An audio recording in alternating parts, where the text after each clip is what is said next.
Amahoro y'Imana ku bantu mwese dukomeje kugenda tubana mu makuru abakomeje kugenda asoka mu bitangazamakuru ku mbuga nkoranyambaga n'ibibera aho dutuye. Muri aka kanya rero inkuru tugiye kubagezaho ni inkuru ibabaje cyane, ni inkuru iteye agahinda ku rwego ruri hejuru, ni inkuru navuga yuko yahahamuye abantu.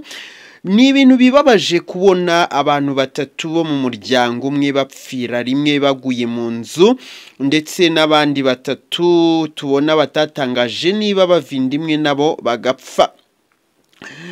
Ni amahano rero yabaye ku gicamunsi cyo kuri uyu wa 16 z'uku kwezi kwa 10/2025 bibera hariya mu karere ka Kayonza, aho abantu batandatu bishwe n'imvura idasanzwe yaguye ku gicamunsi cyo ku ya 16 kwa 2025.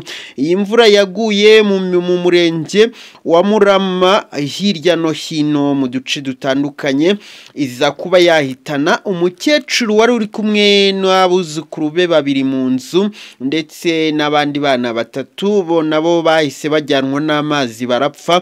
Icyo gihe ubwo iyi nkuru yakorwaga hakaba harahise haboneka umwe, abandi basigara bashakishwa.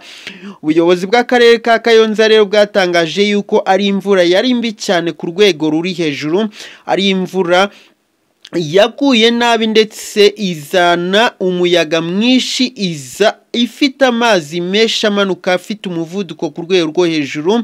Ayo mazi ariyo yajyanye abo bana ndetse anasenya inzu. Uwo mukecuru yari yugamye ari kumwe n'abuzukuru be, bahita bitaba Imana. Ni imvura rero yangije ibintu byinshi cyane, kuko yangije ibikorwa remezo bitandukanye, ndetse icyo gihe ikaba yaranahitanye ihene zigera muri 6 hariya mu karere ka Kayonza. Si mu karere ka Kayonza gusa kandi, kuko iyo urebye hirya no hino icyo gihe imvura yahaguye yari mbi cyane. Hari aho twabonye yaguye ihagura urubura rurengeje ukwemera, ku buryo warebaga ukagira ngo ni ibintu by'imyeru bagiye barunda ahantu.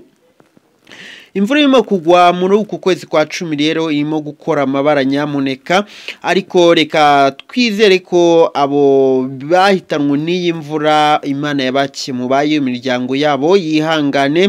Ubuyobozi rero bw'akarere ka Kayonza bukaba bwarasabye abaturage kujya barwanya amasuri igihe babona igihe cy'imvura cyegereje, ndetse bakanamenya ko bagomba kujya bashaka uburyo batura ahantu hatari mu manegeka, kuko ngo uwo mukecuru yaratuye mu manegeka. Ngayo nguko ni inkuru ibabaje cyane. Reka nyingane ku musozo nihanganisha imiryango y'ababuze ababo ndetse n'abaritabye Imana ibakire mu bayo. Mushimire namwe mu tuba twagiye tubana muri aya makuru n'ibiganiro ngenda mbategurira, ndabakunda cyane.